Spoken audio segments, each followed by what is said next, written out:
never know if you don't go. You'll never shine if you don't glow. Hey now, you're an all-star. Get your game on, go play. Hey now, you're a rock star. Get the show on, get paid. Only shooting stars break the mold. Welcome to another episode of the NRL Allstars podcast. Barnesy here, your host of the NRL Allstars podcast, here to talk about SuperCoach NRL TLT round 22. The run home is well upon us. There is absolute carnage from last week. It was a crazy round of footy and an even crazier round for SuperCoach. So we are back this week, hiatus last week, and I'll be totally honest with this episode, so you understand my voice a little bit. I have been bedridden with the flu for like a week and a half. It has been terrible times in the Barnes household, and I'm still quite sick. So I apologise if my voice is a bit cracky. I will do my best to get through it. We got Mikey coming back, not next week because I'm going to be on the official show next week. The week after, we're going to have Mikey on board and we're going to finish off with a bang. So I apologise, it's been a bit haphazard the last couple of weeks for the SuperCoach ep, so I've done my best. It's just been a bit hard to manage, but we are back to talk about round 22 and hopefully help some teams out going into head-to-head finals.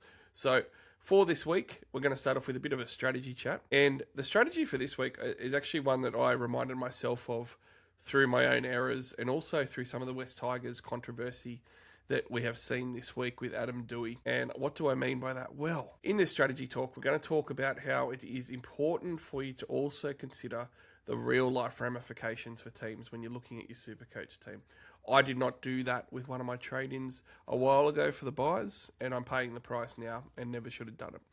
So, for example, I don't want to be Harry Hindsight, but the West Tigers, I have said previously, and certainly in discussions about footy in general, I didn't particularly believe that their season was going to finish as well as what it started, just purely because, look, it is still largely an inexperienced roster playing together to a degree. There's still maybe not as much consistent quality there as what there is the other top 8 teams, and Benji's still a young coach. So I sort of thought, I was really happy with how they were playing at the start of the year. I certainly thought they'd be doing slightly better now than what they are, but I didn't think they'd finish the season well because I didn't think they'd make the 8. So because of that, I probably should have avoided trading for them when I was going to have to hold some guys for the run home or things like that. But it is a good example because over the buys, I traded in Taruva. Now, look, normally I wouldn't look at someone like Taruva, but as has been discussed on this podcast many times, over the buy period, there's half as many players that play the buys. You need to weigh up the risks and the reward. And to get some numbers there with a downgrade, he was a cheap price. It was only going to be played during those buy rounds when you're short on players, and it's only top 13 that count. And it sort of ticked all those boxes because he had been double the value. He currently is more than double the value at 750,000, and he's now dropped to 320,000, by the way. So, look, he ticked some of the boxes, but the most important box that I didn't consider ticking was how do I see the West Tigers actually going for the rest of the year now that we're at the midway point. And in my head, I didn't actually feel like they were going to do too well. But, of course, they started not doing too well pretty much straight away as soon as I had Taruva. And if I had considered that more with my real-life prognosis of that team, I probably would have gone someone else. So it was a bit of an error. It has stopped me from doing some other moves as well that I'll give you some examples of. Manly, I did not think were going to have a good run home. So certainly a few weeks ago, I was looking at guys like Hopoati and also Kohler as pods.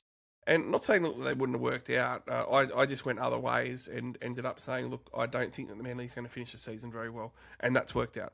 Walsh, another example. Look, I faded Walsh. I still thought he was a decent trade-in. And all these ones I could have got wrong as well, by the way. So it's no exact science. But with Walsh, I basically said to myself, I think the other fullbacks are going to finish the season better and have better teams around them and be playing for more because I thought the Broncos would be knocked out, which they are. Now, there's another team that I'll throw up there on the opposite side, which is the Cronulla Sharks. And anybody who's been listening to the show will know over the last couple of episodes that I've been on, whether it's this one or the official show at the DT with Tommy, that I've been very heavy on getting Sharks in for this run home because of the Sharks draw, because I believe they will finish really strong. Now, that proved well against Manly. I didn't think they'd go that well against Manly, but that's great. And I do think it's going to prove true in the coming weeks. So the Sharks are actually someone who, in real life, I think they're going to go well. So I really should be targeting them. So just a little reminder that SuperCoach and real life football do come into play. You've got to consider how you think teams are going to finish. And the final thing about this whole strategy talk is these teams and the players that you're getting from them, they only have to do well for a certain run now. Because we're on the run home, we've only got 6 games left. So if you've got 6 games left or even 5 because a team's got a bye, then it's not a very big sample size. You need someone to go well. So what that means is, to a degree, player pedigree, player SuperCoach scores so far during this season, they aren't as important. Just because somebody's averaged 85 so far this season, for example, it doesn't mean over the next 6 weeks they're going to give you that. You need to really look at it and decide how you think these teams will finish. Because that 85 player might only average 72. And you're overpaying for that, but you're also missing out on a guy who could average 85 that nobody else has. So these are the type of things that I think are really important on the run home that people miss out on.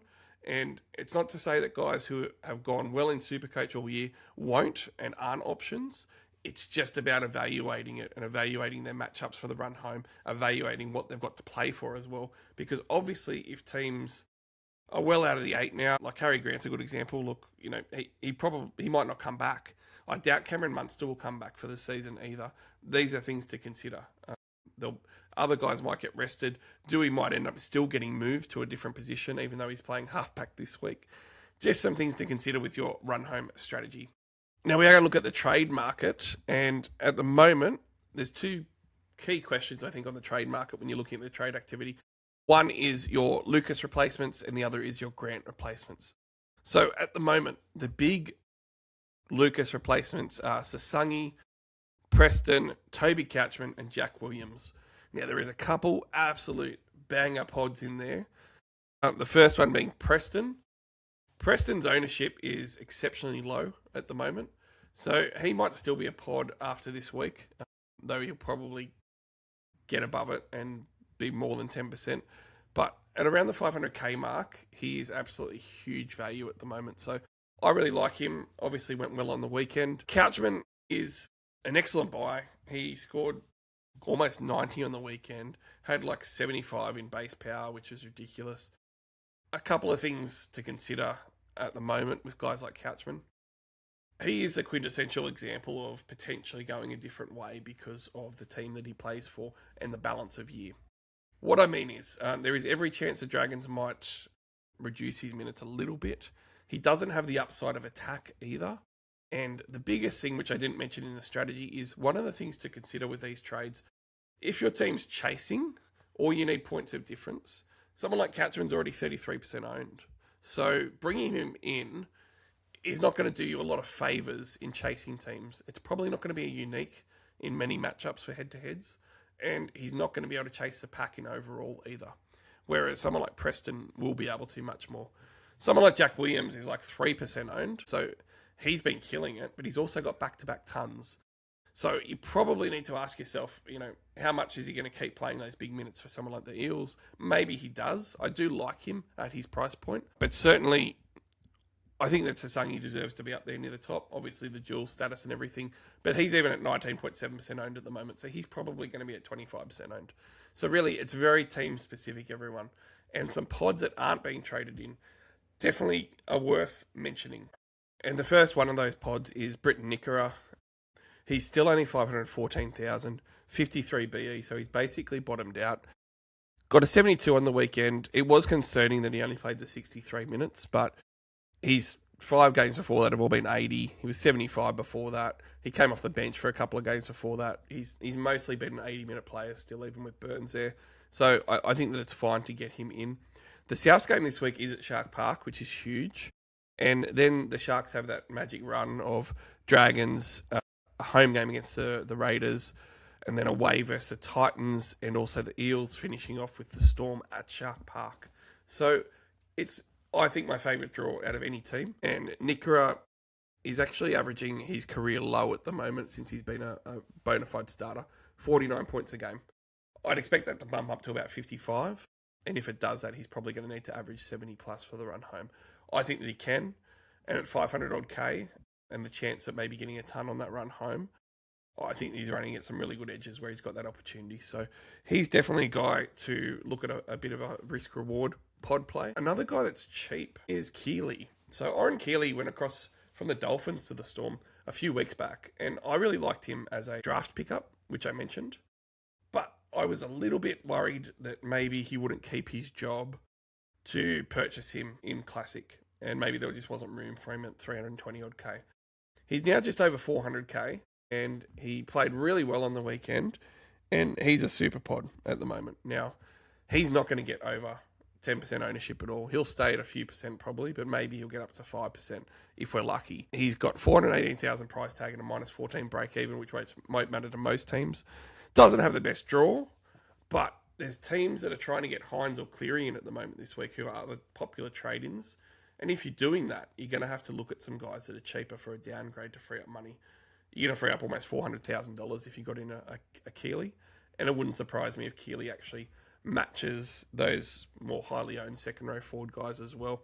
So a good pod option for sure. Probably the other one to mention too, if you're going super cheap, is Kickow. He's at 450K. I can't do it. He went off hurt on the weekend as well. But if you're looking at really cheap guys, he's a guy that you could at least downgrade to free up money and play when you need to. But the guys that I like more than that as some cheaper options that aren't quite as cheap, they're in that mid between the guns and the cheapies type of category. And that is the Dolphins' edges. Lemuelu is 600K, and he's been going pretty well lately. He also has an immediate matchup versus the Dragons, and playing that edge is pretty good. He's then playing the edge of the Broncos as well, and then the Seagulls and the Eels, and the Roosters, and also the Titans. So coming off an 83 with a try, it's a pretty good run of games for the Dolphins' edges. Fini Fuiaki is another one, and he's closer to that mid-500s price point at 550 odd K. Certainly, he's a consideration as well. And a lot of people are bringing in someone like Jermaine Asako for this reason, because the draw now is going to open up pretty nicely with the Dolphins coming off the bye. Katoa's probably back next week as well. So a couple of good forward edges to look at for the Dolphins, I reckon. Harry Grant replacements. Firstly, I'll just say, if you've got like 6 or less trades and you own a Pascal or some secondary guy that you can play and it's okay, I wouldn't even bother trading Harry Grant. A lot of people are in that boat, in which case it's one of the easiest trades that you can make. I've already talked about my love of the Sharkies draw. Brayley is not going to cost you much more, about 50K more to get up to Brayley, and he's averaged more this season anyway. On the run home last year, Brayley averaged 81 points per game, which was his best run of form ever. The Sharks have as good a rounds as anyone remaining on their matchup draw, and he could absolutely smash some of those rucks that he's up against. There's some notorious ruck defenses that give away SuperCoach points to crafty hookers like Brayley. I'm looking at teams like the Titans and the Eels and even the Dragons this week, even though they're more of an edge, certainly could still. So I really like Brayley as a buy. He's still averaged 70 plus for this season. He's only 580,000, which is value. It's a really, really easy trade in, and you also get a piece of that Sharks draw as well. But if you were looking at going rogue, if you wanted someone cheaper because you couldn't afford a Brayley or you needed to free up money, I'll throw up Robson as a bit of a smoky. He's cheaper because of the reduced minutes that he's played during this season. But when he's playing 80 minutes, he started the first third of the year playing 80 minutes per game before that origin period, and Robson was averaging 65 plus. Now, you're going to get him pretty cheap at the moment, in the mid 400s, I'm pretty sure. 479,000. So that's decent. He's playing against his old club this week, which I love as well, playing against the Cowboys. Mixed draw for the Roosters, but they do finish Tigers, Dolphins, and Souths, which isn't a bad 3-round finish as well. But you do get an immediate matchup that could be decent for him and that he could be really up for. So just an alternate option. Pascal is killing it at the moment. One of the best 3-round averages that you could possibly get in. I think for me, he's 611,000. You're going to have to get Grant to him by getting 100K from somewhere else, which is maybe a little trickier. He does have that 3-round average of 87, 5-round of 68, which is fantastic. But on the weekend, Verrills did take 13 minutes off him. And I really want to be getting an 80-minute hooker every week. So it's a bit of a toss-up. Their draw, they're playing all top 8 sides from now onwards. So for the Titans, that could be a little bit rough if you're going a Pascal in. I don't mind playing him if you own him, but if not, I would definitely get Brayley over him and not even worry about the ownership. Just get in Brayley. But Robson, a bit of a plug and play. You could probably get a 65 average out of on the run home as well. So now there's a few other pods and gems on the trade market as well that aren't being talked about at the moment. Teddy's just popped into the top 10. I will mention him. He's gone 89 average and 101 average in the last 2 seasons on his run home. So that is games from around 19 to 27 the last 2 years. 89 average, 101 average. Coming off 110, he's obviously primed. I thought he looked healthy last week. At about 600k, you're not going to get a better purchase if you need a fullback at the moment. I don't think, as far as value and also what he could do on the run home. There's some absolute low-owned guys, though, at the moment that are getting some value. And again, this could be because you need to downgrade somebody to get some cash to get Hines or Cleary in, which people are trading in this week in the top 10 trades because they are absolute must for the run home. Murray Talangi this week is as cheap as you'll get him almost, 462,000, 85 BE. So you could conceivably wait a week and get him at 440k. And then the Cowboys have a pretty good run, aside from a bye still. And that's the only problem with these guys, even like Drinkwater as well. You know, you have a look at it and that bye sitting there in round 25 and it's a bit brutal. But after the Roosters this week, which is at home for them, they do have the Titans and Eels, and they finish on the Tigers and the Raiders, both at home as well. So a lot of home games, only one away game left for them, but they do have that bye. But for someone like Talangi, that price of maybe 440k next week, that's a great downgrade option and a pod play for some of these really good matchups. Drinkwater is obviously another one, 10.9% ownership at the moment, only 600,000. Edwards owners might have itchy fingers. He's not named this week. Maybe you want to do something like that. But Drinky as well looks really sharp for a pod trade in. Carraz is 580,000, so when we're talking about value, he's coming off at 97. The Dogs are looking good, which is important because it means that he might have more chance of getting some tries. And I just really like him for the run home because I think as long as he's healthy, he's going to give you a 75 plus type of average, maybe even more because he's got on these runs across a half a dozen games where he's easily averaged 80s. And I think that he could do that as well as a ceiling. So at 15% ownership, I don't see anyone bringing him in very much.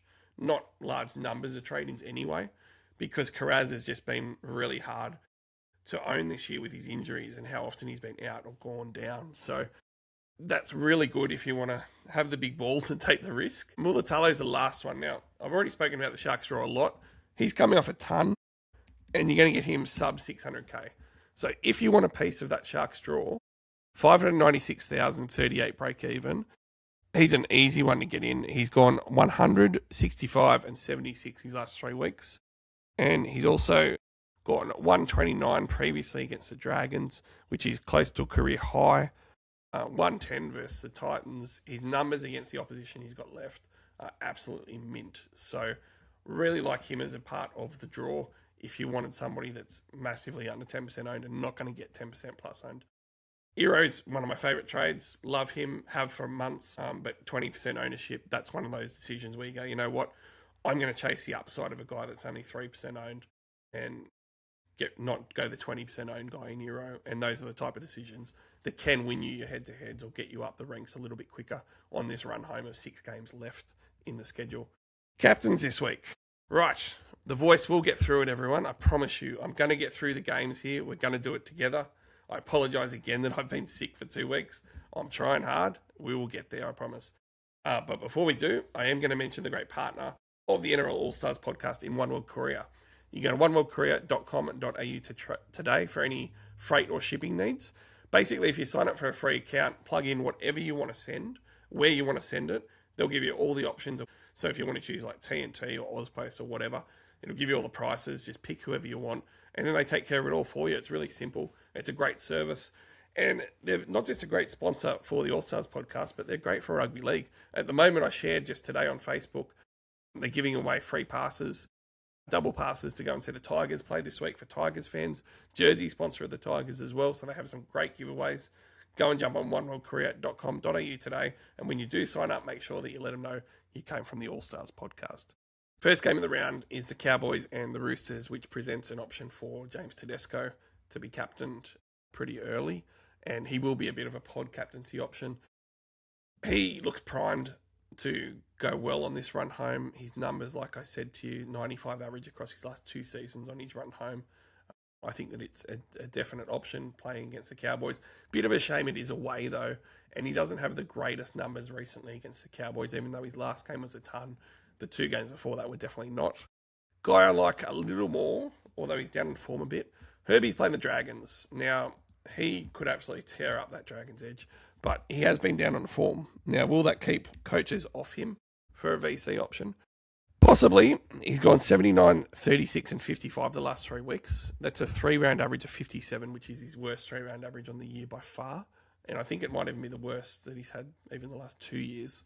So whether he's actually due or down on form, we'll have to wait and see. There's been rumours that he might be carrying an injury or something, but playing the Dragons this week, he could very well put up a ton pretty easily. And if he gets a double, it could easily be a 125 plus type score if he's got his offloads going and his base power like we know he can. So I like him as an option. Nathan Cleary, I think that some teams will be off him because it's a neutral home game. It's against the Raiders, who I would say are probably one of the top few teams outside the 8 that are in pretty good form at the moment, and obviously blitz the Tigers on the weekend. But he did score 141 against them this year already. The 2 games before that were 55 and 121. And for his career, has an 89 average against the Raiders and loves playing them. 158 point high in the last few years that he threw up on them as well. So he's always got to be an option on this run home with the way that he's going at the moment for SuperCoach. Ponga versus Walsh. This is an interesting one.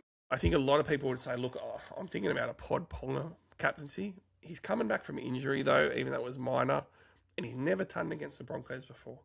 So it's one where the numbers don't actually say Ponga's great against the Broncos, but in real life, if the Broncos pack it in, and they do have even more injuries this week with Ricky going for season-ending surgery, then maybe he puts up a ton pretty easily and is a good captain choice. Walsh, on the other hand, has a 92 average playing the Knights in his 5 games and a 147 high. Little skewed because of the small sample size, but this one probably comes down to, if you do like them better than the other options, how do you think that the Broncos are going to perform now that they're out of the finals? Do you think that Walsh will still be able to fire if you own Walsh and Ponga? But the guy that I can't go past, and I'll finish up on the podcast with, Nicho Hynes. His numbers are ridiculous. He almost got 200 on the weekend again. He has now gone almost 200 twice in his last 3 weeks, which is just unheard of in SuperCoach terms. 185, 61, 196, 86 his last 4. It's a bit hard not to go for a guy that's averaging 135 plus over his last 4 weeks. So 3-round average of 147, 5-round average of 118, and he's playing South Sydney at Shark Park. And look, Souths are missing a number of players, obviously. Their forward pack could struggle a little bit against the Sharkies. I love Nicho this week. I'm going to have to just go for it. I missed out on the captaincy on him last week, so I'm edging towards a VC, somebody else, and a captain Nicho this week. And I think he's probably the pick. Unfortunately, he's probably going to be the most popular captain this week as well. So if you're chasing, you might need to make some other plans. But that is the show. My voice just made it, everyone. So thank you for your support. I appreciate everybody listening. Make sure you do go onto YouTube, iTunes and Spotify and like and also subscribe for us. It really helps. And follow us on all the socials. And next week, the schedule is I'll be on the official show. I'll try and do a short snippet show for everyone. And the following week, we'll have Mikey back on board to discuss that round as well. But until then, enjoy all the footy. Good luck with SuperCoach. Can't wait to talk about it all again next week. You'll never know if you don't go. You'll never shine if you don't glow. Hey now, you're an all-star. Get your game on, go play. Hey now, you're a rock star. Get the show on, get paid.